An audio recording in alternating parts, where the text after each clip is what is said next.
एक बाल्टी पानी है, उसमें कम से कम 15-20 ग्राम नमक मिला दीजिए। नमक मिला हुआ पानी से स्नान करिए। स्नान करते समय सिर को पानी मत डालिए, सिर बचाकर पूरे शरीर को पानी डाल सकते हैं। और स्नान करने के बाद शरीर को पोंछना नहीं है, तौलिया इस्तेमाल मत करिए, कोई कपड़े से शरीर को रगड़ना नहीं है। जैसे पानी है उसको सूखने दीजिए और ये सूखने के बाद आप वस्त्र पहन लीजिए, कपड़े पहन लीजिए। और जिनको हाई ब्लड प्रेशर है उनको साबुन बिल्कुल इस्तेमाल नहीं करना है। तो इस पद्धति से अगर रोज स्नान करेंगे तो 15 दिन में ही आपका हाई ब्लड प्रेशर ठीक हो जाएगा। आयुर्वेद में भागवत संहिता में एक सूत्र है हाई ब्लड प्रेशर के लिए और लो ब्लड प्रेशर के लिए संस्कृत में। तो उस सूत्र में ऐसा लिखा हुआ है कि जिनको हाई ब्लड प्रेशर है, उच्च रक्त दबाव, उनको समुद्र स्नान करना चाहिए। अब 40 गांव में समुद्र कहां से आएगा स्नान करने के लिए? तो इसलिए मैंने आपको सरल करके बता दिया कि आप पानी को जब स्नान कर रहे हैं तो उसमें नमक मिला दीजिए, समुद्र तैयार हो गया। समुद्र का माने है नमक का पानी, तो बाल्टी का पानी है उसमें नमक मिला दीजिए, समुद्र तैयार हो गया। इस पानी से स्नान करिए। तो ये हाई ब्लड प्रेशर की सबसे अचूक, सबसे सरल, सबसे अच्छी दवा है। हाई ब्लड प्रेशर के किसी भी मरीज को नमक मत खिलाइए, नमक के पानी का स्नान कराइए। और लो ब्लड प्रेशर के किसी भी मरीज को नमक खिलाइए ज्यादा से ज्यादा।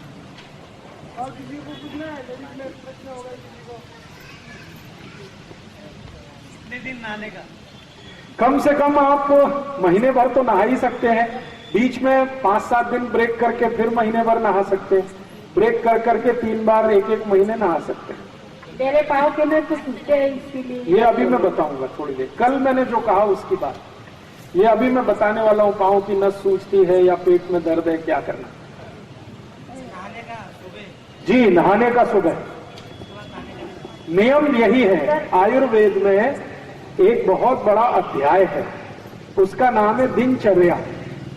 दिनचर्या के अध्याय में सवेरे सोकर उठने से रात तक सोने में क्या क्या करना चाहिए उसके सारे नियम हैं। तो उस अध्याय के अनुसार हमेशा स्नान करने का सबसे अच्छा समय है सुबह का समय। उसमें उठने का यह है कि 4:30 बजे के आसपास उठ जाना चाहिए और स्नान का समय उसमें है 6 से 6:30 बजे का। तो सुबह 6-6:30 बजे के आसपास आप स्नान कर लीजिए।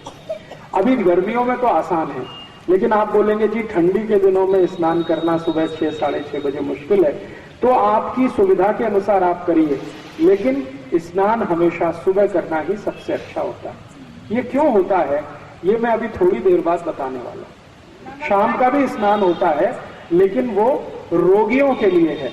कुछ खास बीमारियां जिनको है उनको शाम का स्नान बहुत अच्छा होता है, लेकिन सभी स्वस्थ लोगों को सुबह का स्नान। नमक पानी की जी, बहुत अच्छा, बहुत अच्छा। आपने पूछा गर्म पानी, नमक पानी की अच्छा नमक पानी कितने दिन लेना? हाई ब्लड प्रेशर के मरीजों को 15-20 दिन आप नमक पानी पिलाइए। नमक पानी पीने ही वाला ना, स्नान करने वाला तो महीने भर तक कर सकते हैं। पीने वाला अगर नमक पानी है तो 15-20 दिन। उसके बाद उनका ब्लड प्रेशर चेक कराइए, अगर सामान्य आ जाता है तो फिर आगे देने की जरूरत नहीं, बिल्कुल नहीं, कोई दवा लेने की जरूरत नहीं। हाई ब्लड प्रेशर में बिल्कुल दवा लेने की जरूरत नहीं है। हाई ब्लड प्रेशर जी हाँ, अभी इन्होंने एक प्रश्न पूछ लिया है। अभी चर्चा हो रही थी ना स्नान की, तो इन्होंने पूछ लिया कि गर्म पानी का स्नान या ठंडे पानी का स्नान। आयुर्वेद में बहुत स्पष्टता से लिखा गया है कि गर्म पानी से कभी भी स्नान नहीं करना चाहिए। गर्म पानी पीना चाहिए, स्नान में हमेशा ठंडा पानी ही रखना चाहिए। ठंडे पानी से मतलब जो सामान्य तापमान का पानी है वही पानी से स्नान करना अच्छा होता है। और अगर आपको कोई बहुत बड़ी मजबूरी है, मान लीजिए आपको ज्वर है, ज्वर माने फीवर है, बुखार है, बहुत तेज बुखार है और आप नहाना चाहते हैं, तो ऐसी स्थिति में गर्म पानी उपयोग कर सकते हैं। अगर स्वस्थ है शरीर तो बिल्कुल भी गर्म पानी से मत नहाइए, नहीं तो बीमारी आएगी। और आयुर्वेद में बहुत सख्ती के साथ एक सूत्र लिखा गया है भागवत संहिता में कि सिर के ऊपर गर्म पानी अगर आपने डाला तो तैयार रहिए 123 रोग आपकी जिंदगी में आएंगे। सिर के ऊपर अगर गर्म पानी डाला तो 123 रोग आपके जीवन में आएंगे। मानसिक रोग भी हो सकते हैं वो, और शारीरिक रोग भी हो सकते हैं। इसलिए सिर के ऊपर कभी भी गर्म पानी मत डालिए। वैसे तो गर्म पानी से नहाइए मत, मैं आपसे कहता हूं, लेकिन आपका दिल नहीं मानता, शरीर नहीं मानता, आदत बुरी पड़ गई है। महाराष्ट्र के लोगों को ये बहुत बुरी आदत है, गर्मी में भी गर्म पानी से नहाते हैं। तो अगर आदत बुरी पड़ गई है, शरीर को लग गया है इसका, तो आप ऐसा करिए कि गर्म पानी शरीर के किसी भी अंग पर डालिए, सिर पर मत डालिए, सिर को बचाइए कम से कम। सिर को डालने के लिए ठंडा ही पानी रखिए, साधारण पानी। सिर और आंख ये दोनों गर्म पानी से बचने चाहिए। क्यों बचने चाहिए, कारण मैं बता देता हूं। ये सिर और आंख दोनों जो है ना, कफ का स्थान है। हमारे शरीर में 3 दोष होते हैं ना, वात, पित्त और कफ। तो ये जो सिर है, सिर, यहां सबसे ज्यादा कफ रहता है। आंख और सिर में सबसे ज्यादा कफ रहता है, और कफ और गर्म पानी की खतरनाक दुश्मनी। अगर गर्म पानी दें तो कफ और तेजी से बढ़ता है। इसलिए सिर और आंख दोनों को गर्म पानी से बचाना चाहिए। आंखों को कभी भी धोना हो तो ठंडे पानी से ही धोइए, सिर को कभी भी धोना हो तो ठंडे पानी से ही धोइए। बाकी शरीर को थोड़ा गर्म पानी डालें तो चलेगा, नहीं तो मेरा सुझाव है कि गर्म पानी डालिए ही मत, ठंडे पानी से ही नहाइए।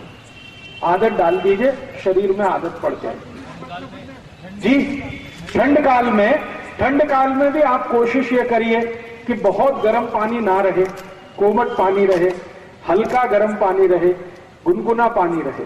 बहुत गर्म पानी उस समय भी अच्छा नहीं है शरीर के लिए। नहीं, पानी का ठंडी से कोई संबंध नहीं है।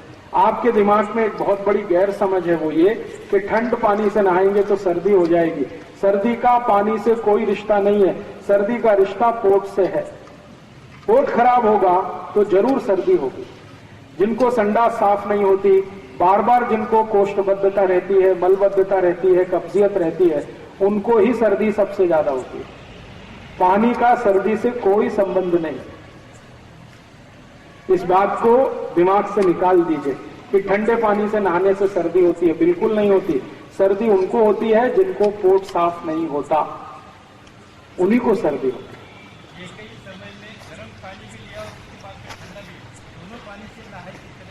ये उनके लिए है जिनको शरीर में कोई भयंकर दर्द है। अगर शरीर में आपको मसल्स पेन है, 2 तरह के पेन होते हैं, एक तो बोन्स में है, हड्डियों में, और दूसरा मांसपेशियों। मांसपेशियों का अगर कोई भयंकर दर्द है तो ठंडे गर्म पानी से नहाने पर बहुत आराम मिलेगा। एक बार ठंडा पानी डालिए, फिर गर्म पानी, फिर ठंडा, फिर गर्म, तो मांसपेशियों का दर्द आपका खत्म हो जाएगा। लेकिन अगर स्वस्थ हैं आप तो ऐसा मत करिए, खाली ठंडे से ही नहाना ठीक। चले आगे बढ़े। कल मैंने आपको जितने रसोई के, स्वयं पाक घर के औषध के बारे में माहिती दी थी, उसी के आगे की थोड़ी माहिती मैं और देता हूं। कल मैंने आपको कुछ ऐसी औषधियों के बारे में बताया था जो बहुत ही अच्छी हैं। उनमें से एक मेथी का दाना था, एक चूना था, एक दालचीनी थी, एक हड़द थी, एक नमक था। ऐसे ही कुछ कुछ बातें थी। आज मैं आपको ऐसी कुछ माहिती देता हूं जो ऐसी ही अद्भुत औषधियां हैं और अपने स्वयं पाक घर के बिल्कुल नजदीक में उपलब्ध हैं। उनमें से एक औषध है, उसका नाम है तुलसी। तुलसी हम सबके घर में है। ऐसा कोई घर शायद नहीं मिले जहां तुलसी ना हो।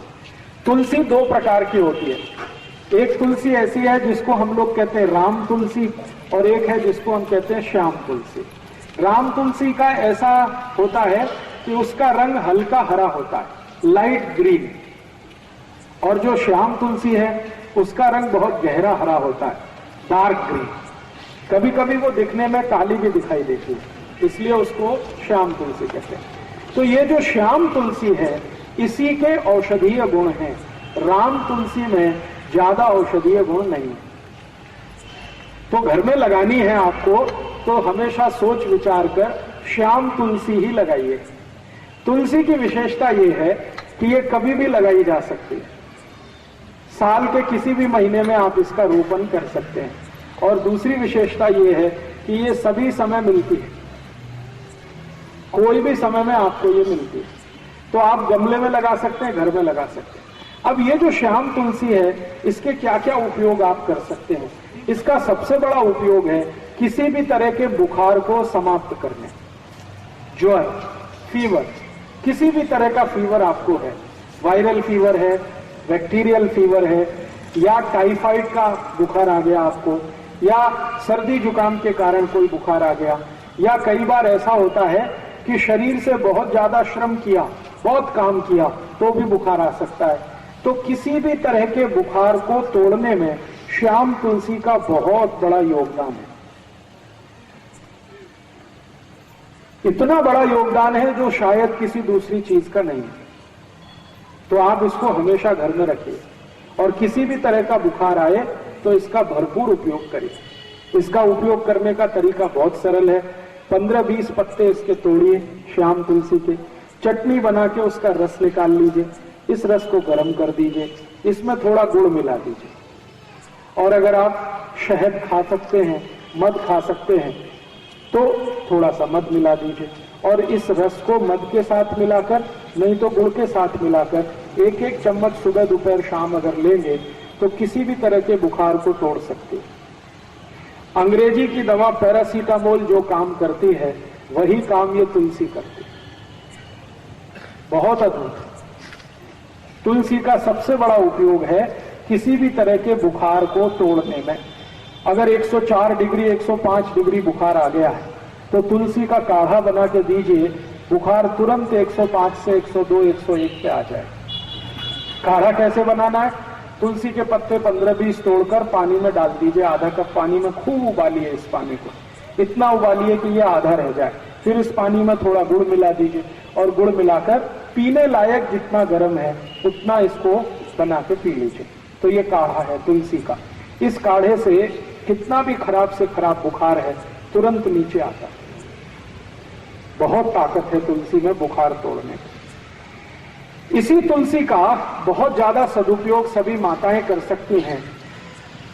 मासिक पानी से जुड़े हुए एक बहुत खराब रोग में इस तुलसी का बहुत अच्छा उपयोग होता है।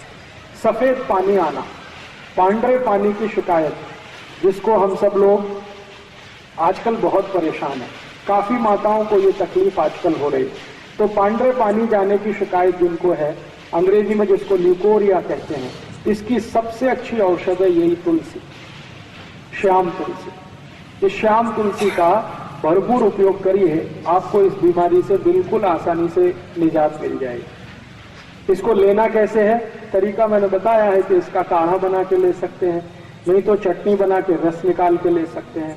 और जिन माताओं को ज्यादा दिनों की ये शिकायत है श्वेत प्रदर की, लिकोरिया की, उनको इस तुलसी के रस के साथ खड़ी शक्कर जरूर खानी चाहिए।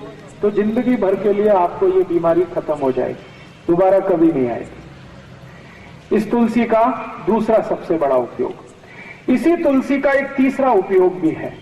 बुजुर्गों को, जो अधिक उम्र के व्यक्ति हो गए हैं, जिनको पेशाब की अक्सर शिकायत आती है, बूंद बूंद पेशाब आती है, खुलकर भी पेशाब नहीं आती, लघवी के लिए जाते हैं लेकिन लघवी नहीं होती, कई बार ऐसा सेंसेशन आ जाता है, होती है तो 1-2 बूंद होती है, आगे नहीं होती। ऐसे सभी बुजुर्ग नागरिकों के लिए, वृद्धों के लिए भी इस तुलसी का अद्भुत उपयोग है। तरीका मैंने बता दिया, एक ही है, या तो काढ़े के रूप में, नहीं तो उसका रस। और ये तुलसी एक काम में आती है। अगर आपके बाल में बहुत ज्यादा डेंड्रफ है, बहुत डेंड्रफ है, बहुत परेशान है, खोड़ा कहते हैं, क्या कहते हैं मराठी, कोंडा, ये बहुत हो गया, डेंड्रफ हो गया, खुजली बहुत आ रही है, तो यही श्याम तुलसी का रस निकालिए चटनी बनाकर और ये बाल में लगा लीजिए। 1 तास के बाद बाल को धो दीजिए, सब कोंडा निकाल लें, डेंड्रफ आपका एकदम ठीक कर देती है। और इस तुलसी का एक अच्छा उपयोग है, कभी माताओं को मासिक पाड़ी के समय बहुत जास्ती रक्त जाने की शिकायत है। आपको 3 दिन रक्त जाना चाहिए लेकिन 5 दिन जा रहा है, 7 दिन जा रहा है, कभी कभी 10 दिन जा रहा है, तो यही तुलसी का रस पी लीजिए, रक्त को तुरंत बंद करते हैं। बहुत अद्भुत है। इस एक तुलसी का मैंने देखा है अपने शरीर की कम से कम 25 से 30 बीमारियों में इसका प्रयोग हम कर सकते हैं। बच्चों के लिए इसका बहुत अच्छा उपयोग है। कई बार ऐसा होता है कि बच्चों के शरीर में पेट में कीड़े हो जाते हैं, जंतु हो जाते हैं, और उस जंतु के कारण वो बहुत परेशान रहते हैं। अक्सर ऐसी परेशानी उनको आती है कि आप तो बहुत अच्छा अच्छा खाना खिलाते हैं, लेकिन वो सब खाना उनके जंतु खा जाते हैं, शरीर को नहीं लगता। अगर ऐसी जरा भी संभावना लगे कि बच्चों को शरीर में जंतु है, तो यही तुलसी का रस और उस काढ़े से जंतु सब निकल जाते हैं। इस तुलसी का बहुत बहुत अच्छा उपयोग कई कई बीमारियों में आप कर सकते हैं। और एक आखिरी बीमारी, शरीर को कहीं पर कोई घाव हो गया, व्रण जिसको कहते हैं, और इतना भयंकर घाव हो गया कि भरता नहीं है, उसमें से लस्सी भी निकलती है, उसमें से रक्त भी निकलता है, घाव भरता नहीं है, तो ये जो तुलसी की चटनी बना के आप लगा दें तो खराब से खराब घाव भर जाता है। तो ये तुलसी अपने घर में जरूर रखिए, कम से कम स्वयं पाक घर के नजदीक रखिए, गमले में लगा कर रखिए, और घर में थोड़ा बड़ा बगीचा है तो ज्यादा बड़े इलाके में लगा के रखिए, बहुत काम आएगी, हमेशा काम आएगी। आगे चलते हैं। अपने घर के स्वयं पाक घर के नजदीक में ऐसी ही एक बहुत अच्छी औषध है, तुलसी जैसी ही, उसको मैं थोड़ी देर पहले बता रहा था, खोरपट, एलोवेरा, ग्वारपाठा, अद्भुत है। ये बहुत बहुत बीमारियों में काम आता है। आप इसको भी गमले में लगा सकते हैं, बहुत आसान है इसका लगना। खोरपट का रस हमेशा इस्तेमाल किया जाता है। तो उसका पत्ता काटेंगे, पत्ता काटते ही रस निकलना शुरू हो जाता है, और उसको छील देंगे तो और ज्यादा रस निकलता है। ये रस इकट्ठा करके आप इसको कई तरीके से उपयोग कर सकते हैं। सबसे बड़ा उपयोग इसका है डायबिटीज में। जिनको भी शक्कर की बीमारी है, शुगर की बीमारी है, उनको ये खोरपट का रस इकट्ठा करना और 4-5 चम्मच सुबह खाली पेट पीना बहुत अद्भुत काम करता है। दूसरा, ये खोरपट का रस ऐसे लोगों की सबसे अच्छी दवा है जिनको नपुंसकता है, इंपोटेंसी की बीमारी जिनको बहुत है, ऐसे सब लोगों को खोरपट का रस बहुत अद्भुत काम करता है। आप उनके लिए भी बोल सकते हैं कि 3-4 चम्मच रोज सुबह इसको पीना। तीसरा, ये खोरपट का रस उन सबके काम आता है जिनके शरीर में फोड़े बहुत होते हैं, फुंसियां बहुत होती हैं। अक्सर आपने देखा है कि गर्मियों के दिन में कई छोटे बच्चे तो ऐसे हैं जिनको हमेशा कभी यहाँ कभी यहाँ कभी यहाँ, पांव कहीं हर जगह शरीर में फोड़े फुंसी होते रहते हैं। इनके लिए भी ये खोरपट का रस बहुत अद्भुत है। बालों में अगर आपको डेंड्रफ है, कोड़ा जो मैंने कहा, इसमें खोरपट का रस लगाएं तो बहुत अद्भुत काम करता है। बाल आपके बहुत झड़ते हैं, बहुत ज्यादा टूटते हैं, समय से पहले आपको ऐसा लग रहा है कि बहुत ज्यादा बाल टूट रहे हैं, कारण आपके कुछ समझ में नहीं आ रहा, उसमें भी खोरपट का रस बहुत अच्छा काम करता है। बालों में लगाइए, 1 तास के लिए छोड़ दीजिए, फिर बाल धो लीजिए। 1 हफ्ते में 1 दिन भी अगर आपने लगाना शुरू किया तो बाल टूटने आपके बंद कर देगा। आपको ऐसा लगता है कि बाल आपके बहुत हल्के हो गए हैं, तो भी आप खोरपट का रस उपयोग करिए, बाल एकदम अच्छे हो जाए।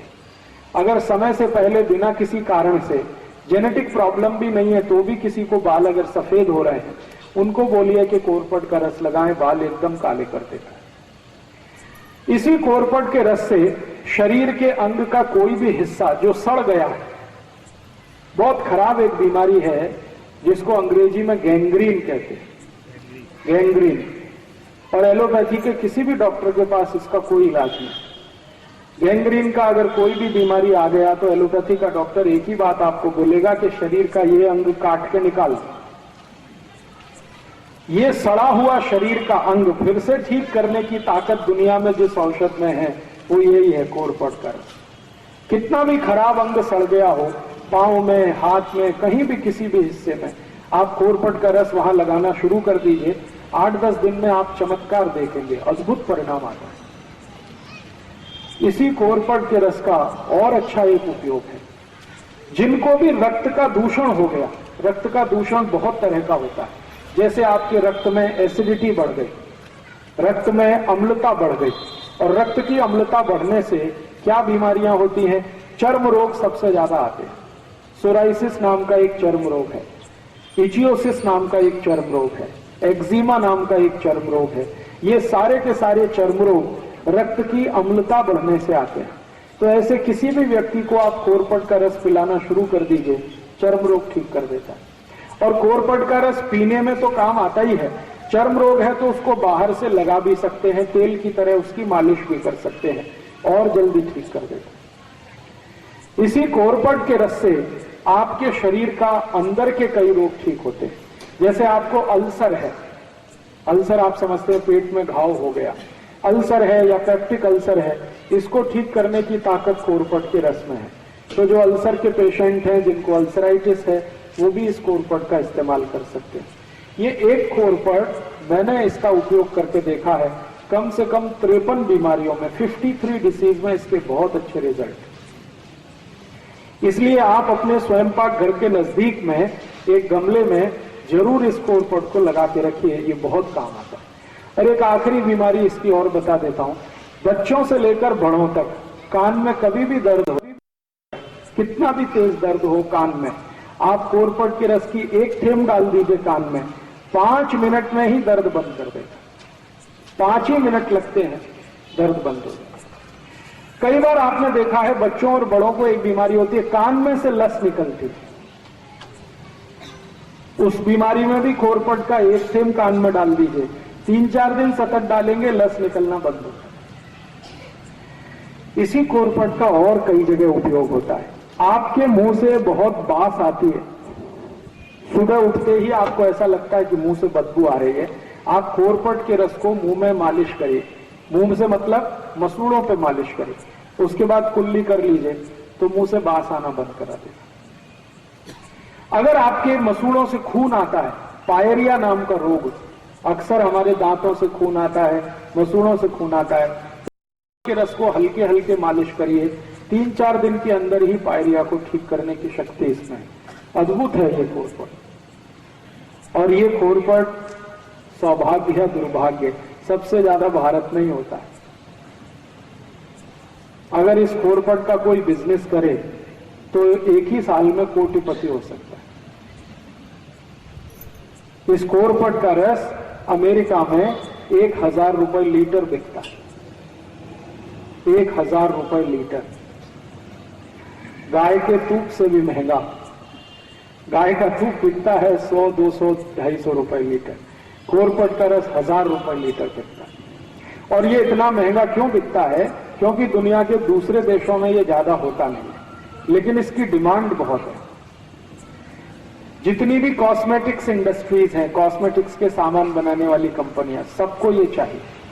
अमेरिका और यूरोप में सबसे ज्यादा इसकी मांग है, लेकिन वहां उत्पन्न हो नहीं पाता ज्यादा ये भारत में होता है। तो अगर आपके पास थोड़ा खेत है, खेती है, तो किनारे किनारे कोरपट लगा दीजिए।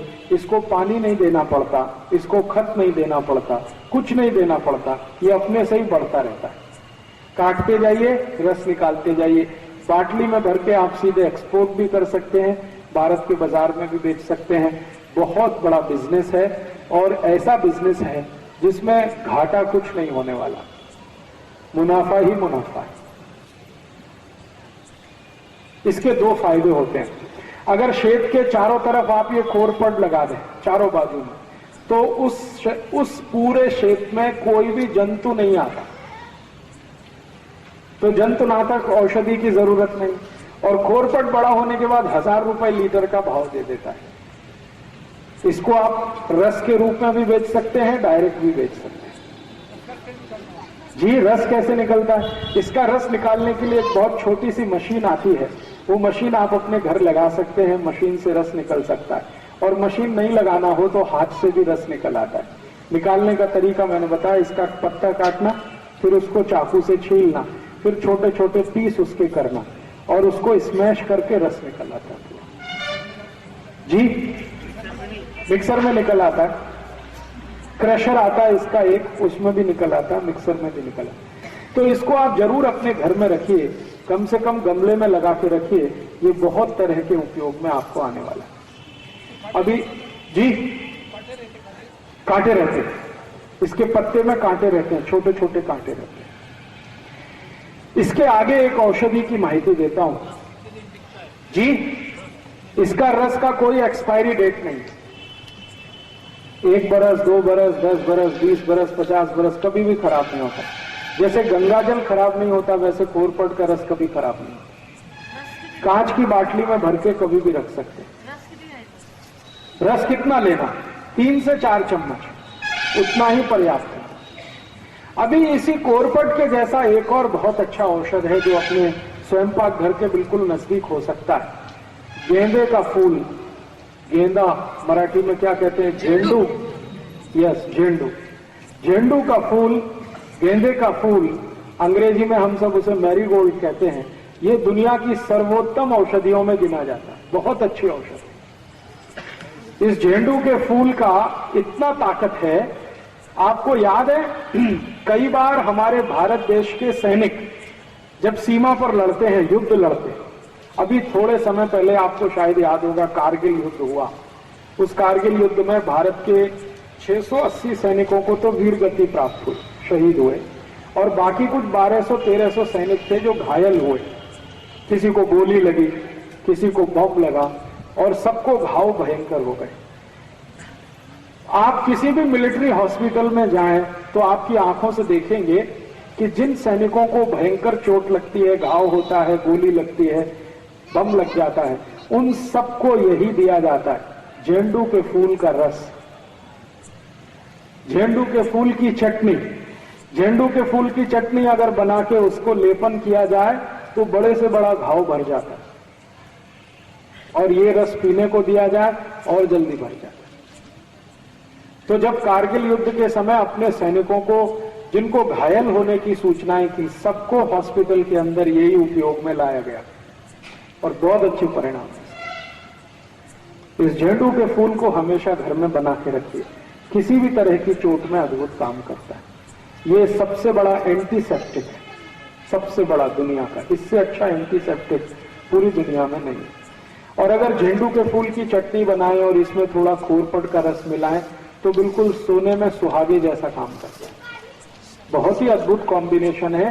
झेंडू के फूल की चटनी और खोरपट का रस मिक्स करके खराब से खराब घाव पर लगा दीजिए, पूरा शरीर सड़ गया हो ऐसे लोगों को लगा दीजिए। मैंने इसका उपयोग किया है कोड़ियों पर। आप जानते हैं कुछ लोग कोड़ी हो जाते हैं, शरीर का अंग उनका गलना शुरू कर देता है। उनके शरीर के गले हुए अंगों पर जब मैंने ये लगा दिया तो उसी के बाद उनका गलना बंद हो गया शरीर। तो आप इसको घर में लगा के रखिए। झेंडू के फूल का सबसे अच्छा उपयोग है, शरीर के बाहर के अंग में कहीं भी चोट लगे, किसी भी तरह से गोली लग गई हो, बम लग गया हो, एक्सीडेंट की चोट हो, जल्दी से उसको भरना हो, हील करना हो, तो ये बहुत अच्छी औषध है जिसको आप झेंडू का फूल कहते हैं। इसी तरह से अपने स्वयं पाक घर के नजदीक में एक बहुत अच्छी औषध है जिसको आप चाहें तो उपयोग कर लीजिए। आपके पास थोड़ी भी जमीन है तो उसमें वो लगा सकते हैं। वो है पालक और एक है मेथी। इसको भाजी पाले के रूप में आप सब उपयोग करते हैं। ये दोनों ही अद्भुत हैं। मेथी और पालक का सबसे रक्त को तेजी से बढ़ाना शरीर में। जिनको भी शरीर में रक्त अल्पता, जिसको अंग्रेजी में कहते हैं एनीमिया, खून बनना कम हो गया है, शरीर में रक्त की कमी आ गई है, किसी भी कारण से खून नहीं बन रहा है, शरीर में रक्त की कमी है, उनको सबसे अच्छा है मेथी का रस और पालक का रस देना शुरू कर दीजिए। जूस के रूप में दे दीजिए, बहुत अच्छा काम करता है। नहीं तो सीधे पत्ते चबा के खाने को दे दीजिए तो भी काम करता है। शरीर में रक्त की मात्रा तेजी से बढ़ाने की सबसे ज्यादा ताकत जिनमें है उनमें से ये एक है पालक और मेथी। हाँ, ऐसा होता है, लेकिन सभी को नहीं होता। जिनको शरीर में पहले से एक खराब बीमारी हो, बार बार डिसेंट्री होने की, बार बार संडास लगने की, उनको ये ना खाएं तो अच्छा है। एक ही लोग हैं जिनको ये नहीं खाना चाहिए, जिनको बार बार संडास जाने की तकलीफ हो, जिनकी लार्ज इंटेस्टाइन थोड़ी सी बढ़ गई हो, उसमें थोड़ा एक्सपेंशन आ गया हो, उनको पालक और मेथी से बचना चाहिए। और एक लोगों को बचना चाहिए जिनको मूत्र खड़ा है, किडनी में हो या गॉल ब्लैडर में, उनको भी मेथी और पालक खाने से बचना चाहिए। बाकी कोई भी इसको खा सकते हैं, स्त्री भी खा सकते हैं, पुरुष भी खा सकते हैं, बच्चे भी खा सकते हैं, बड़े भी खा सकते हैं। और जिनको संडास नहीं आती है, आसानी से पेट साफ नहीं होता है, उनके लिए तो सबसे अच्छी औषध है ये पालक, सबसे अच्छी औषध है। पालक की भाजी रोज खाइए, मेथी की भाजी रोज खाइए। मेथी की भाजी जितने दिन मिलती है उतने दिन खाइए। कम से कम साल में 3-4 महीने तो मेथी मिलती ही है, कम से कम साल में 3-4 महीने पालक तो मिलता ही है। तो भोजन लंच में या तो डिनर में एक बार चाहे मेथी और एक बार पालक नियमित रूप से 3 महीने खाएं तो अगले 9 महीने तक आपके शरीर में बहुत सारी बीमारियां नहीं आए, उसकी गारंटी ये 2 सब्जियां देती।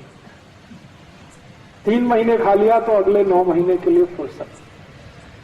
तो बहुत अच्छी है, सस्ती मिलती है, ज्यादा महंगी नहीं है और घर में भी लगा सकते हैं। थोड़ा भी आपके पास अगर खेत है, घर के आजू बाजू में थोड़ा भी, तो वहां पर आसानी से पालक लगाया जा सकता है, मेथी लगाई जा सकती है। ये मेथी और पालक बहुत अच्छे से औषध के रूप में काम आते हैं उनको जिनको एक बीमारी है बहुमूत्रता। बहुमूत्रता माने बार बार पेशाब जाना, बार बार लघवी के लिए जाना, बार बार लघवी के लिए जाना, एक तास में 2-3 बार लघवी के लिए चले जाएं, रात में या दिन में, ऐसी बीमारी को बहुमूत्रता कहते हैं। इस बीमारी की सबसे अच्छी औषध के रूप में यह है पालक और मेथी। अद्भुत है, आप इसको उपयोग करें। जिनको आंखों की रोशनी कम हो गई हो, कम दिखाई देता है, उनके लिए भी ये सबसे अच्छी औषध है पालक और मेथी। जिनको सवेरे ही सोकर उठने से बहुत चक्कर आते हो, उनके लिए भी ये सबसे अच्छी औषध है पालक और मेथी। शरीर में रक्त के दूषण से कोई बीमारी जिनको बार बार होती हो, उनके लिए भी ये सबसे अच्छी औषध है पालक और मेथी। और आखिरी, जिनको डायबिटीज है, उनके लिए तो ये सर्वोत्तम औषध है। डायबिटीज के हरेक मरीज को रोज मेथी खानी चाहिए भाजी के रूप में, रोज पालक खाना चाहिए। जितना ज्यादा मेथी और पालक की भाजी खाएंगे उतनी जल्दी डायबिटीज आपके शरीर से खत्म हो जाए। आगे चलते, एक बहुत अच्छी औषध ऐसे ही आपके घर में है, लेकिन वो स्वयं पाक घर में आती है, हम शायद उसको गमले में नहीं लगा सकते, वो भी भाजी के रूप में आती है। बैंगन, मराठी में क्या कहते हैं? वांगे। वांगे, यस यस यस। मराठी लोगों को ये बहुत प्रिय सब्जी है। मैं जब भी महाराष्ट्र में कहीं भी जाता हूँ, उत्तर महाराष्ट्र, दक्षिण, पूर्व, पश्चिम, सब जगह ये भाजी के रूप में तो जरूर खाने को मिलता है। ये भगवान की सब्जी है, ऐसा समझिए आप। भगवान की बनाई हुई सब्जी है, ऐसा इसको मान सकते हैं। इसमें अद्भुत गुण है। इसका सबसे बड़ा गुण है इसका रंग, इसका कलर। इसका जो कलर है वो वायलेट कलर है, बैंगनी रंग है, और पूरी प्रकृति में बैंगनी रंग सबसे अच्छा माना जाता है। बैंगनी रंग का, वायलेट कलर का कोई भी फल अगर आप खाते हैं तो आप दुनिया में सबसे अच्छा फल खाते हैं, ऐसा मान लीजिए। तो वायलेट कलर के जो फल हैं हमारे अपनी जिंदगी में वो 2 ही हैं, एक तो जामुन है और दूसरा ये बैंगन है। तो भरपेट खाइए इसको, बैंगन भी खाइए, जामुन भी खाइए, लेकिन बैंगन यही वाला सबसे अच्छा है जिसका कलर वायलेट है। एक ऐसा भी बैंगन आता है जो ग्रीन कलर का है, वो ज्यादा अच्छा नहीं है। ग्रीन कलर वाला बिल्कुल अच्छा नहीं माना जाता, जिसका कलर वायलेट है वही सबसे अच्छा है। क्योंकि ऐसा माना जाता है कि सूर्य के प्रकाश को सबसे ज्यादा अवशोषित करने की ताकत इसमें है वांगे में, और सूर्य प्रकाश दुनिया में पूरी की पूरी प्रकृति का, ब्रह्मांड का ऊर्जा केंद्र है। इसलिए वांगे की सब्जी, बैंगन की सब्जी बहुत अच्छी है। बहुत लोगों को ये मन में गैर समझ हो गई है कि वांगे की सब्जी अच्छी नहीं है, बादी करती है, थोड़ी भारी होती है। ऐसा कुछ नहीं है, ऐसा कुछ नहीं है। वांगे की सब्जी आप भरपेट खाइए, ना बादी होती है ना भारी करती है। आयुर्वेद में भागवत संहिता में भागवत ऋषि ने एक सूची बनाई है कि कौन सी भाजी सबसे अच्छी और कौन सी सबसे खराब। तो भागवत ऋषि की भाजी में सबसे ऊपर इसका नाम है वांगे का, जो सबसे अच्छी भाजी है। सबसे खराब भाजी में जो नाम है वो इमली है। इमली सबसे खराब भाजी में माना जाता है, और सबसे अच्छा ये बैंगन या वांगे की सब्जी है। तो आप इसको भरपेट खा सकते हैं। और इसका बेस्ट जो कॉम्बिनेशन है वांगे का, वो जवारी के साथ, जवारी की रोटी और वांगे की सब्जी अगर मिल गई तो सोना मिल गया, ऐसा समझ लीजिए। दूसरा इसका बेस्ट कॉम्बिनेशन है बाजरी, बाजरी की रोटी और वांगे की सब्जी। गेहूं के साथ इसका दुश्मनी, वांगे का दुश्मनी गेहूं के साथ है। माने गेहूं की रोटी के साथ वांगे की सब्जी ना खाएं तो बहुत अच्छा है। अगर वांगे की सब्जी खा रहे हैं तो इसको ज्वारी की रोटी के साथ खाएं, बाजरी की रोटी के साथ खाएं, और ये मक्की की रोटी के साथ भी खाया जा सकता है। गेहूं के साथ सबसे कम खाएं। गेहूं के साथ इसका कॉम्बिनेशन ठीक नहीं है, क्योंकि गेहूं में जो पोषक तत्व है और वांगे में जो पोषक तत्व है ये एक दूसरे को सूट नहीं करते। और एक बात करो, आपके स्वयं पाक घर में जो भाजी आती है उसमें से ऐसी ही एक बहुत अच्छी भाजी है टमाटर। अब आजकल जो टमाटर आ रहा है वो काम का नहीं है। आजकल जो है ना बड़ा बड़ा टमाटर आया है और वो बहुत कड़क भी होता है और उसमें टेस्ट भी नहीं है।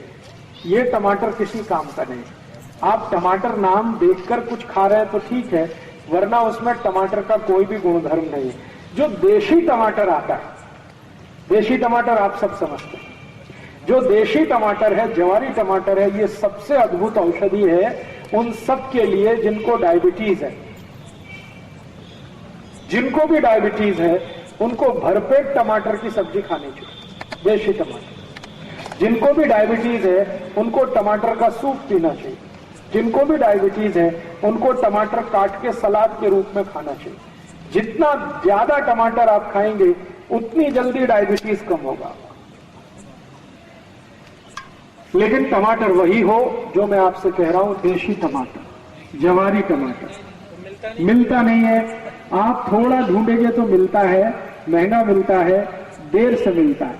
और आप शेतकरी के सामने बोलिए हमको देशी टमाटर चाहिए तो वो देगा। अभी शेतकरी नागरिकों को मैं कहता हूं तो वो कहते हैं राजीव भाई कोई डिमांड ही नहीं करता, सबको देखने में अच्छा टमाटर चाहिए, तो ये विदेशी ही है। आपको देखना अच्छा ना हो लेकिन क्वालिटी अच्छी हो, ऐसा टमाटर देशी है। तो आप बोलिए भाजीपाला वाले को, वो शेतकरी को बोलेगा, शेतकरी उसका बीज लगाएगा, बीजारोपण करेगा तो आपको मिलेगा। नहीं तो आपके पास अगर थोड़ी खेती है तो आप इसमें देशी टमाटर जरूर लगाइए। इस देशी टमाटर का बच्चों के लिए भी बहुत अच्छा उपयोग है। जिन बच्चों को बचपन में चश्मा लग गया आंखों में, उम्र तो कम है लेकिन आंखों की रोशनी कम हो गई है, उन सभी को टमाटर में काली मिर्च मिलाकर खिलाइए। टमाटर काटिए कच्चा और उसमें काली मिर्च का पाउडर डाल के रोज एक प्लेट भर के सुबह सुबह खिलाइए। 4 महीने अगर लगातार खिला दिया तो आंखों का चश्मा उतर जाए। जी दही मत डालिए, खाली टमाटर, काली मिर्च उसके ऊपर डालकर, कच्चा टमाटर के छोटे छोटे पीस काटकर, देशी टमाटर के एक प्लेट भर के, प्लेट भरने से मतलब मेरा है कि खाने के बाद उनका पेट भर जाए बच्चों। 15 साल से कम उम्र के जितने भी बच्चों को चश्मे चढ़े हैं आंखों पर, अगर टमाटर और काली मिर्च नियमित रूप से 4 महीने खिला दें तो उनके चश्मे उतर जाएंगे। इसी टमाटर का एक और अच्छा सदुपयोग है। कई बार छोटे बच्चे ऐसे होते हैं जिनको मैं अक्सर देखता हूं, डेली का डेली संडास नहीं होती, 1 दिन बाद, 2 दिन बाद, 3 दिन बाद। कई बार ऐसे बच्चे मेरे पास इलाज के लिए आते हैं। उनको खाली टमाटर, देशी टमाटर का रस देना शुरू कर दीजिए, जूस देना शुरू कर दीजिए, सूप देना शुरू कर दीजिए, तो रोज का रोज उनका पोट साफ होने लगेगा, बराबर समय से उनको संडास होने लगेगी। ये टमाटर रक्तवर्धक है, रक्त शोधक है। रक्त में अगर हीमोग्लोबिन कम हो गया हो तो टमाटर खाइए, खिलाइए, हीमोग्लोबिन बढ़ता है। रक्त की मात्रा कम हो गई हो तो रक्त बढ़ाता है, रक्त का शोधन भी कर देता है। रक्त में अगर ट्राइग्लिसराइड बहुत ज्यादा बढ़ा हुआ हो, नियमित रूप से आप कच्चे टमाटर खा लें 4 महीने के बाद और उसके बाद आपका लिपिड प्रोफाइल चेक करें तो ट्राइग्लिसराइड कम हो जाएगा। कोलेस्ट्रॉल, जो खराब कोलेस्ट्रॉल है, जिसको बैड कोलेस्ट्रॉल कहते हैं, LDL और VLDL, ये बहुत बढ़ गया हो, 4 महीने नियमित रूप से प्लेट भर के करेंगे। देखिए प्रकृति का कुछ नियम है, उसमें से एक नियम हमेशा ध्यान रखिए कि वृक्ष को जब तक स्वयं फल की जरूरत है तब तक वो उसको पकड़ के रखता है। जिस दिन उसकी जरूरत पूरी हो जाती है वो खुद छोड़ देता है, फिर वो आपके काम का हो जाता है।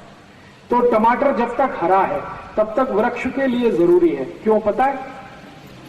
हरे रंग का टमाटर ही वृक्ष को भोजन बनाकर देता है। आपने वो क्रिया सुनी है, फोटोसिंथेसिस, प्रकाश संश्लेषण। प्रकाश संश्लेषण की क्रिया में पेड़ के हरे पत्ते और हरे पत्तों के साथ फल जो हरे रंग के हैं वो दोनों मदद करते हैं भोजन बनाने, और पेड़ को उस भोजन की सप्लाई होती है। जब तक पेड़ को भोजन की जरूरत है तब तक उसके ऊपर फल हरे रंग के रहते हैं। जिस दिन पेड़ को वो भोजन की कमी नहीं रहती या जरूरत उतनी नहीं रहती, वैसे ही वो टमाटर लाल हो जाता है, आम पीला हो जाता है और दूसरे फल के रंग बदल जाते हैं और पट से पेड़ उसको छोड़ देता है, फिर वो आपके काम का हो जाता है। तो जब तक वो वृक्ष के काम का है तब तक मत तोड़िए। जिस दिन वो उसके काम का नहीं है वो अपने आप छोड़ने वाला है, आप उसको उठा लीजिए। तो टमाटर को वृक्ष तभी छोड़ेगा जब लाल रंग का वो हो जाएगा, इसलिए टमाटर का माने ही है लाल टमाटर। एक और ऐसी ही भाजी है, अपने घर में हम चाहें तो उपयोग करें, चाहें तो ना करें, इसमें मेरा आग्रह नहीं है, आपके ऑप्शन के लिए छोड़ता हूं। उस भाजी का नाम है कांदा। तो चाहिए ही चाहिए। चाहिए, कुछ को नहीं चाहिए। जो जैन धर्म को पालन करते हैं, चुस्त वैष्णव हैं, उनको ये कांदा नहीं चलता, लेकिन जो जैन धर्म का पालन नहीं करते हैं उनके लिए कांदा चलता है। तो मेरे आपके इसलिए मैंने कहा आग्रह नहीं है, आप चाहे तो उपयोग करिए, चाहे तो छोड़ दीजिए। इसके बारे में जानकारी जरूर दे देता हूं। ये कांदा जो है पित्त को शांत करने वाली सबसे अच्छी औषध है दुनिया में। अगर पित्त खराब है किसी का, पित्त खराब आप समझते हैं, गैस बनना, खट्टी खट्टी डकार आना, मुंह में पानी आना, सतत जड़ होना, खाने को पाचन नहीं होना, ये सब पित्त की तकलीफ है। वमन होना, उल्टी होना, वॉमिटिंग होना, ये सब पित्त की। तो पित्त को सबसे ज्यादा संतुलित करने की ताकत जिसमें है वो कांदे में। तो कांदा आप चाहें तो खाइए। आप बोलेंगे पित्त शांत करने की और भी दवाएं, हाँ बहुत सारी दवाएं हैं, मैं बता दूंगा, लेकिन कांदा अभी बता रहा हूं। कांदा पित्त को शांत करने की सबसे अच्छी औषध है।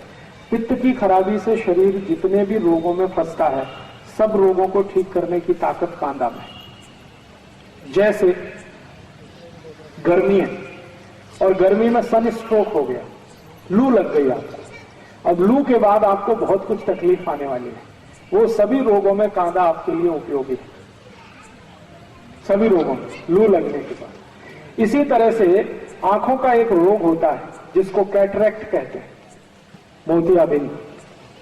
मोतियाबिंद को गलाने की ताकत अगर दुनिया में किसी चीज में है तो वो कांदे के रस में। बिना ऑपरेशन अगर आपको आंखें ठीक रखनी है तो कांदे का रस सतत आंखों में डालिए।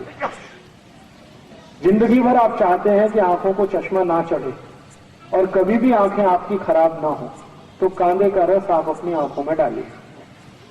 आप में से किसी को भी मोतियाबिंद हो गया हो और आप नहीं चाहते कि आपका ऑपरेशन हो, या आपके पास ऑपरेशन कराने के लिए पैसा नहीं है, तो आप कांदे के रस से मोतियाबिंद को गला सकते हैं और आंखें ठीक कर सकते हैं। इसको कितने दिन लेना है, कैसे लेना है, इसका सूत्र मैं बता देता हूं। कागज पेन हो तो लिख लीजिए, क्योंकि ये बहुत काम आएगा। 1 चम्मच पांडरे कांदे का रस। देखिए कांदा एक ही काम का है जिसको पांडरा कांदा कहते हैं, ये लाल वाला किसी काम का नहीं। औषधीय गुण जो है वो सफेद प्याज में ही है, पांडरे कांदे में ही है, लाल वाले में कोई औषधीय गुण नहीं है। वो तो खाने के लिए आप खा सकते हैं, औषधीय गुण उसमें नहीं है। औषधीय गुण जो है वो पांडरे कांदे में ही है। तो पांडरे कांदे का 1 चम्मच रस ले लीजिए।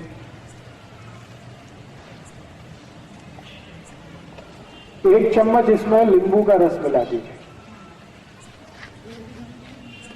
एक नींबू आता है जिसको बेदाना नींबू कहते हैं, जिसमें ज्यादा बीज नहीं होते, वो बहुत अच्छा है। तो 1 चम्मच नींबू का रस, 1 चम्मच पांडरे कांदे का रस। फिर इसमें आप मध मिला दीजिए, लगभग 3 से 4 चम्मच मध।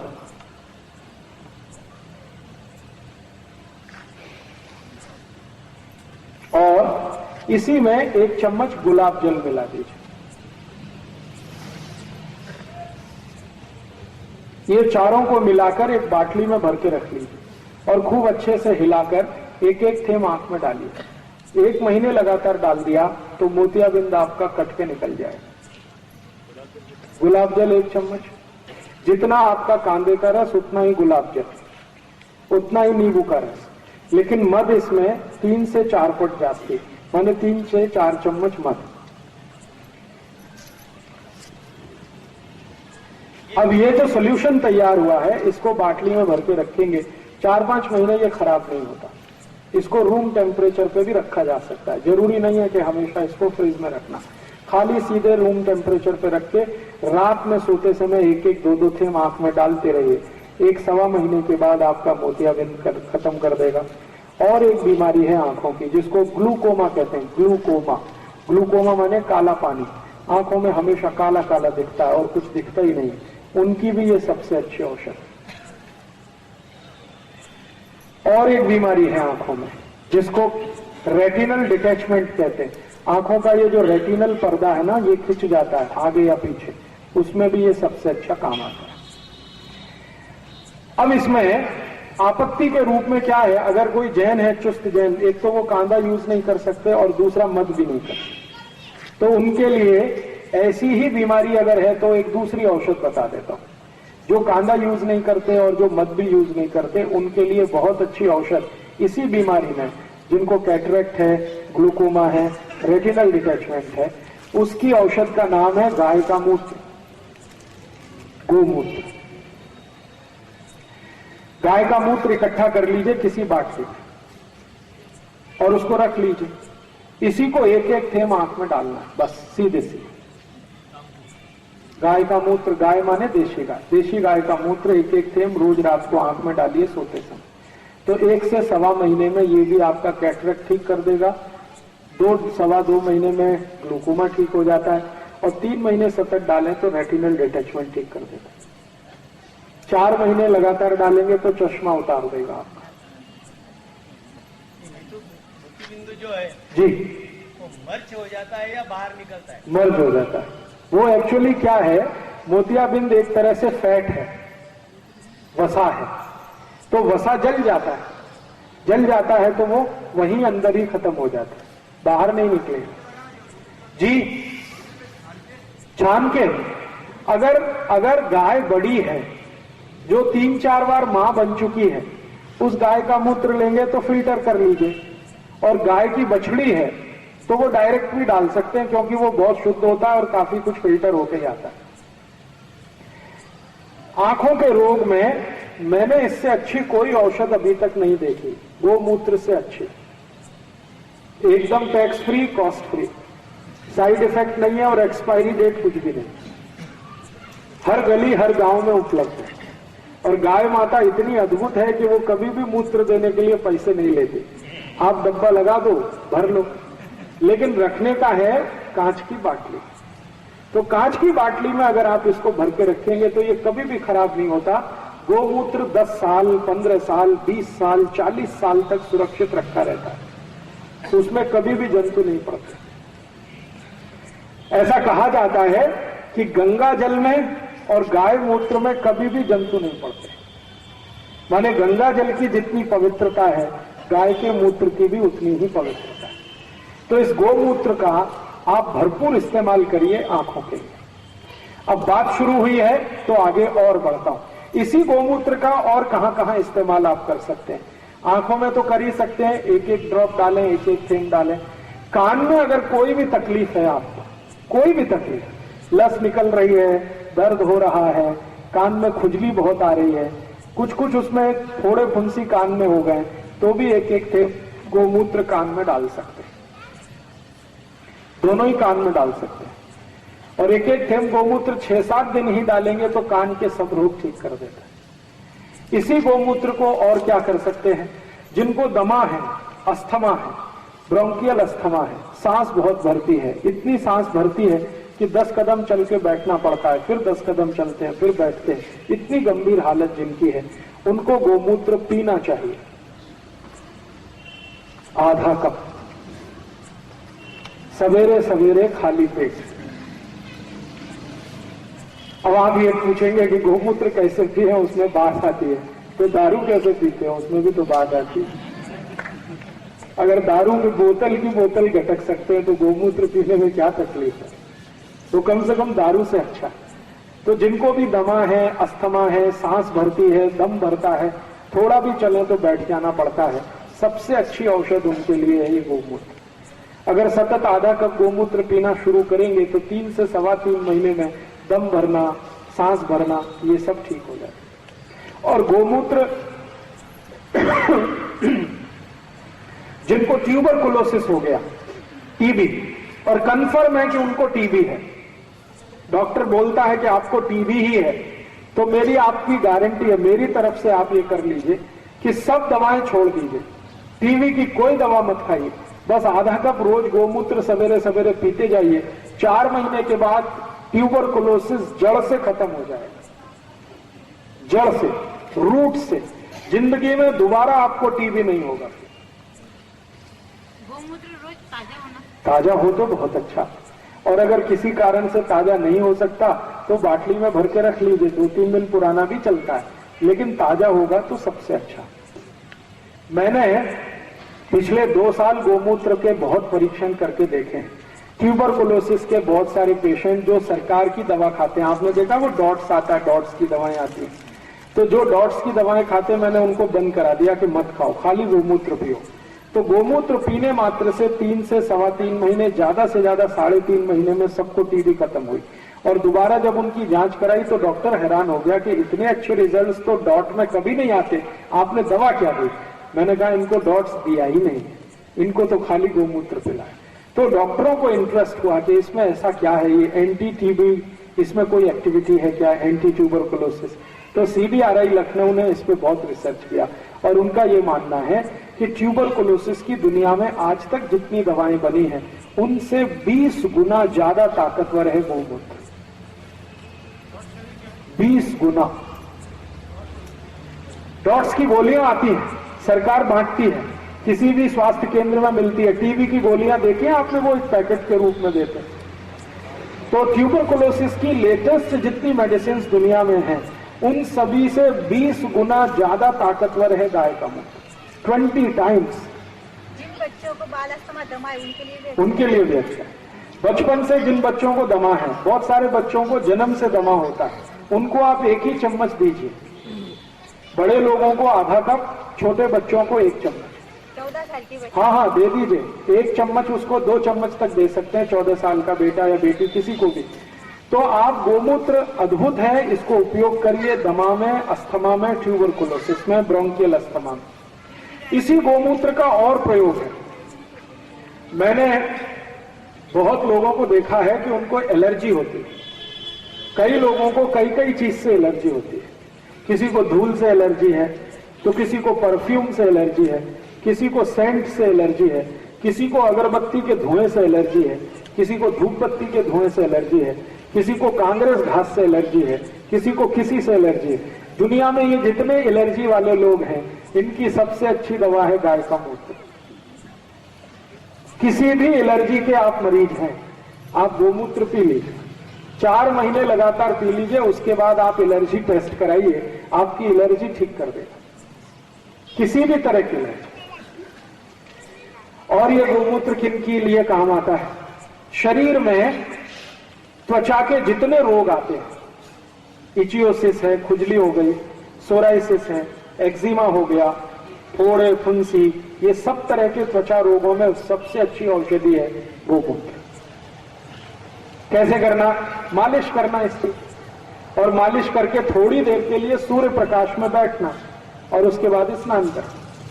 बस इतना ही ध्यान रखना है कि जिनको गोमूत्र की शरीर पर मालिश करने की दवा है, माने जिनको त्वचा का रोग है और गोमूत्र शरीर पर मालिश करना है, उनको कभी भी साबुन नहीं वापरना चाहिए, किसी भी तरह का साबुन मत लगाइए, तो सारे रोग आपके बहुत जल्दी ठीक होते हैं। इसी गोमूत्र का और उपयोग आप कर सकते हैं बालों में।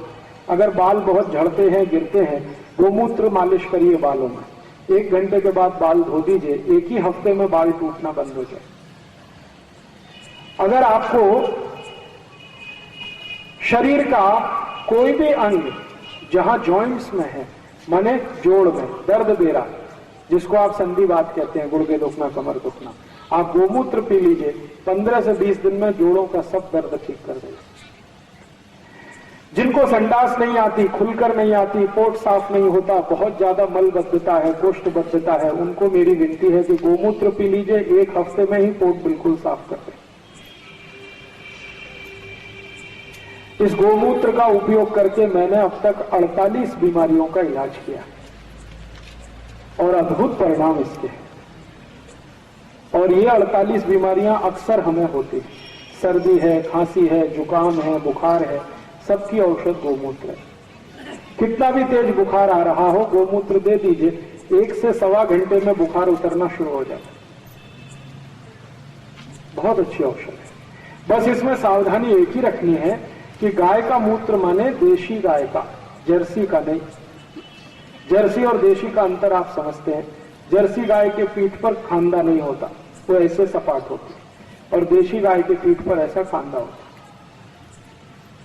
तो गोमूत्र माने देशी गाय का मूत्र। और देशी गाय में बछिया का हो, बछड़ी का, जो कभी मां नहीं बनी है, तो वो सबसे अच्छा है हर एक बीमारी में।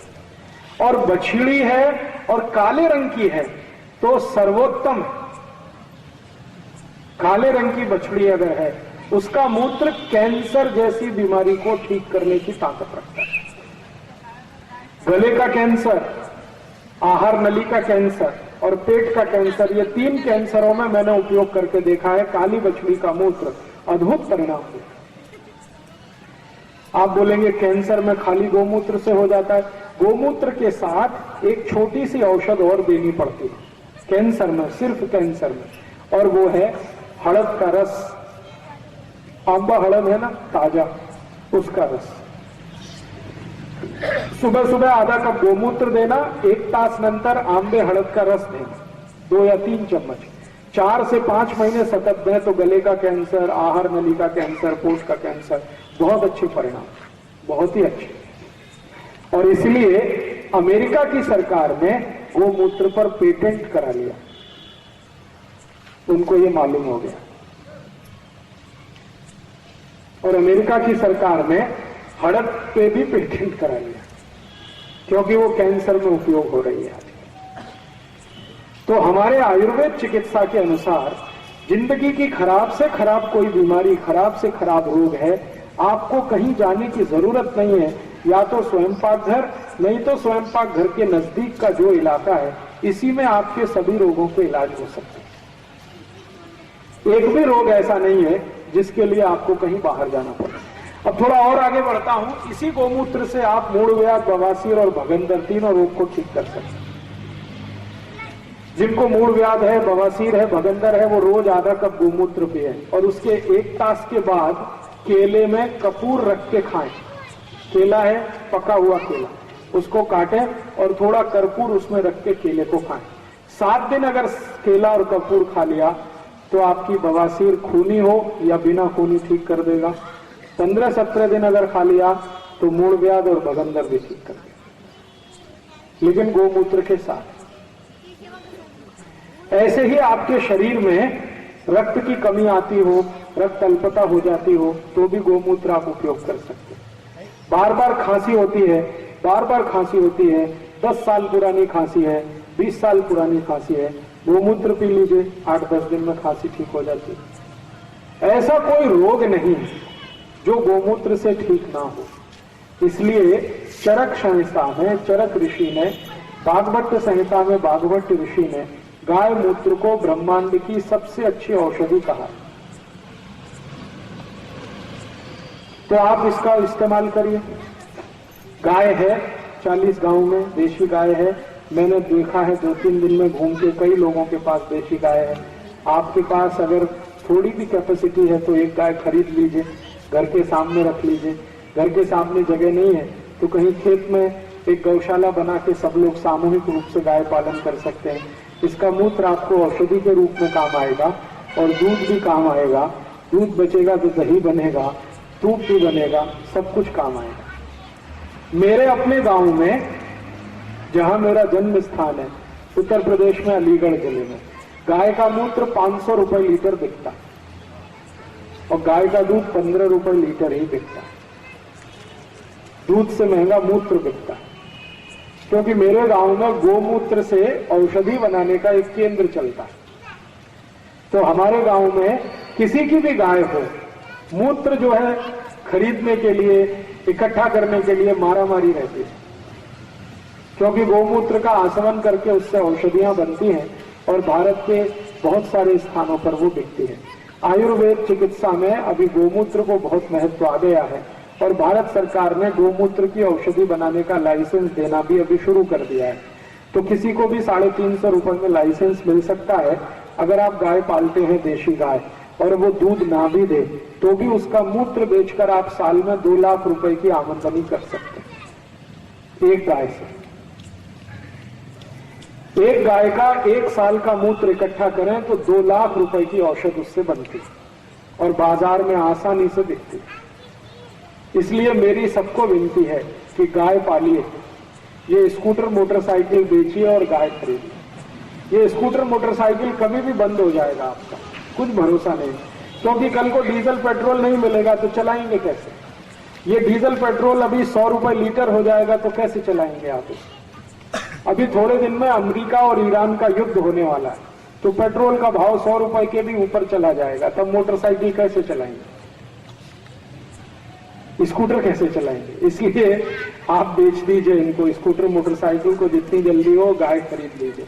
गाय हमेशा जिंदा रहेगी और आपको भी जिंदा रखेगी। और मेरा सब शेतकरी नागरिकों को ये विनती रहती है कि गाय को, कसाई को कभी मत बेचिए, क्योंकि इतने दुख की बात है कि जो गाय के मूत्र से साल में 2 लाख रुपए की आमदनी है, उसी गाय को शेतकरी कसाई को बेचता है 5,000 रुपए में।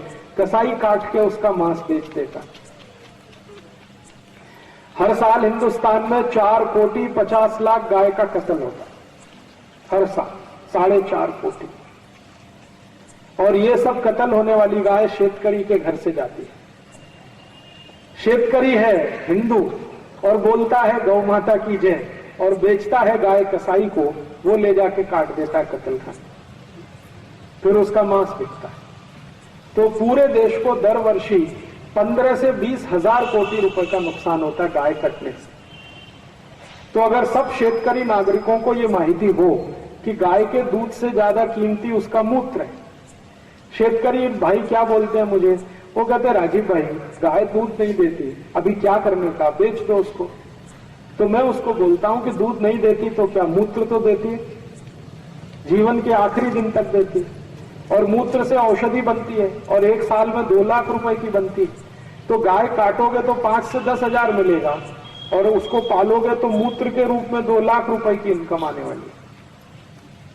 तो धीरे धीरे कुछ गांवों में शेतकरी नागरिकों को ये समझ में आ रहा है, वो गाय बेच नहीं रहे हैं, उसका मूत्र इकट्ठा कर रहे हैं, उससे औषध बन रही है, वो औषध देश भर के बाजारों में बिक रही है। ऐसे कई केंद्र भारत में शुरू हुए हैं, आप चाहें तो 40 गांव में भी शुरू हो सकता है। इसके लिए गाय चाहिए, बस देशी गाय चाहिए, वो दूध दे या ना दे, मूत्र देने वाली चाहिए। उसका मूत्र इकट्ठा करें और 48 औषधियां उससे हम बनाएं। ये औषधियां भरपूर बिकती हैं। आंख वाली एक औषधि जो मैंने आपसे कहा थोड़ी देर पहले, गोमूत्र आंख में डालो, इसका मैंने एक फॉर्मुलेशन बनाया। गोमूत्र, गुलाब जल, पांडरे कांदे का रस और अदरक का रस, माने आल का रस और नींबू का रस, ये 5 चीजें मिला के आंख में इतने अच्छे परिणाम है उसके, अद्भुत है। और वो औषधि की पूरे भारत में डिमांड है। कोई भी बना के कहीं भी उसका छोटी मोटी फैक्ट्री लगा के बिजनेस शुरू हो सकता है। अभी मेरा ये कहना है कि गाय को आप मत पालिए, गाय आपको पाल देगी। आप गाय को पालेंगे तो साल में जास्ती से जास्ती 15-20 हजार का चारा खिलाएंगे, वो 2 लाख रुपए की इनकम तो मूत्र से दे देगी। तो आप गाय को नहीं पालेंगे, वो आपको पालेंगे। तो अगर संभव हो आप में से किसी के लिए भी, तो एक एक गाय जरूर रख लीजिए। घर के सामने थोड़ी भी जगह है तो गाय रख लीजिए, और नहीं तो आपस में मिलकर एक समिति बना लीजिए, एक गौशाला बना लीजिए। कहीं 40 गांव के आसपास कोई बड़ा क्षेत्र मिल जाए तो वहां पे गाय रखना शुरू करिए। दूध शहर को मिलेगा पीने को, और मूत्र की औषधि बनेगी। तो गोमूत्र की औषधि का कभी भी उपयोग आप करिए, कोई धोखा नहीं है, कोई साइड इफेक्ट नहीं है, कोई कॉस्ट ऑफ प्रोडक्शन नहीं है उसका, कोई उस पर टैक्स नहीं है, किसी भी तरह के कॉम्प्लिकेशंस उसमें नहीं है, हर तरह से वो अच्छी है। और कभी धोखा नहीं है, किसी भी तरह का धोखा आज तक गोमूत्र औषधि में मैंने नहीं देखा। गंभीर से गंभीर पेशेंट को मैंने ट्रीटमेंट दिया है गोमूत्र का, कोई धोखा आज तक नहीं आया। एक बार मैंने एक छोटा सा एक्सपेरिमेंट किया था, अभी थोड़े दिन पहले। मैंने सुना है बचपन से कि गाय के शरीर में 33 कोटि देवता रहते हैं। मेरी अज्जी से सुना था, वो मुझे संस्कृत में एक सूत्र सिखाती थी, गोमय वसति लक्ष्मी, ऐसा करके वो एक बहुत लंबा सूत्र है। गाय के शेण में लक्ष्मी का निवास है, गाय के मूत्र में धन्वंतरी का निवास है, गाय के गले में शंकर भगवान का निवास है, ऐसा ऐसा बहुत लंबा एक सूत्र है। तो पहले तो मेरे समझ में नहीं आता था बचपन में, अब समझ में आया। तो एक दिन मैं सोचता था कि गाय के गले में शंकर भगवान का निवास है, ऐसा बोलते हैं सूत्र में, इसका परीक्षण करके देखो इसका अर्थ क्या है। तो मैंने एक दिन सोचा शंकर भगवान का क्या गुण है, तो शंकर भगवान का ये गुण है कि कितना भी वो जहर पिए उनके गले के नीचे नहीं उतरता। तो मैंने मेरी एक गाय को जहर देना शुरू किया भोजन में, जानबूझ के, देखना है कि इसमें शंकर भगवान है क्या। तो उसको सतत जहर देना शुरू किया, और जहर क्या, कॉपर सल्फेट, नीला थोटा जिसको आप कहते हैं, चारे में थोड़ा थोड़ा मिला के देना शुरू किया। और हर दिन मैं क्या करता था कि थोड़ा उसको जहर खिलाता था भोजन में, इतना कि वो मरे भी नहीं, इतना ही। और उसका दूध निकालता था, उस दूध को टेस्ट कराता था कि इसमें देखो जहर आया क्या। उसका मूत्र लेता था, मूत्र को टेस्ट कराता था, इसमें जहर आया क्या। उसका जो शेण होता था, शेण को टेस्ट कराता था, इसमें जहर आया क्या। आपको सुनकर ताज्जुब होगा, 6 महीने लगातार मैंने उस गाय को जहर खिलाया, उसके मूत्र में थोड़ा भी जहर नहीं आया, दूध में भी नहीं आया और शेण में भी नहीं आया। लेकिन 6 महीने के बाद वो गाय मर गई, वो खुद मर गई, लेकिन उसके दूध में, मूत्र में, शेण में जहर नहीं आया। मरने के बाद हमने उसका डिसेक्शन कराया, तो हमने देखा कि सारा जहर उसके गले में ही रुका हुआ। तब मैंने मान लिया कि गाय के गर्दन में है शंकर भगवान का निवास। गाय की क्वालिटी देखिए कि वो जहर खाएगी लेकिन दूध में नहीं आने देगी उसको, वो जहर खाएगी मूत्र में भी नहीं आने देगी उसको। इसका माने गाय के गर्दन में कोई बहुत बड़ा फिल्टर है जो जहर को रोक लेता है। तो आपके मन से मैं एक गलतफहमी दूर करना चाहता हूं, एक गैर समझ हमारे मन में है। हमारे मन में गैर समझ क्या है, अरे गाय पॉलिथीन खाती रहती है, कहीं भी कचरा खाती रहती है, उसका मूत्र खराब हो जाएगा। कभी चिंता मत करिए, कुछ भी खराब नहीं होता। गाय पॉलिथीन खाए या शरीर का खराब से खराब कचरा जो आप छू नहीं सकते, गाय उसको भी खाए, तो भी उसके मूत्र में, उसके दूध में, उसके शेण में कुछ भी जहर नहीं आता। गाय अद्भुत है, इसलिए उसको आई सरीखा मानते। किसी भी दूसरे जानवर को हमारे देश में आई का दर्जा नहीं, सिर्फ गाय को। मछली को कोई आई नहीं कहता, गाय को ही कहता। दूध तो मछली भी देती है और गाय से जास्ती देती है, और कई लोगों के हिसाब से तो गाय से अच्छा दूध मछली देती है, क्योंकि उसकी चाय भी अच्छी बनती है मछली के दूध की।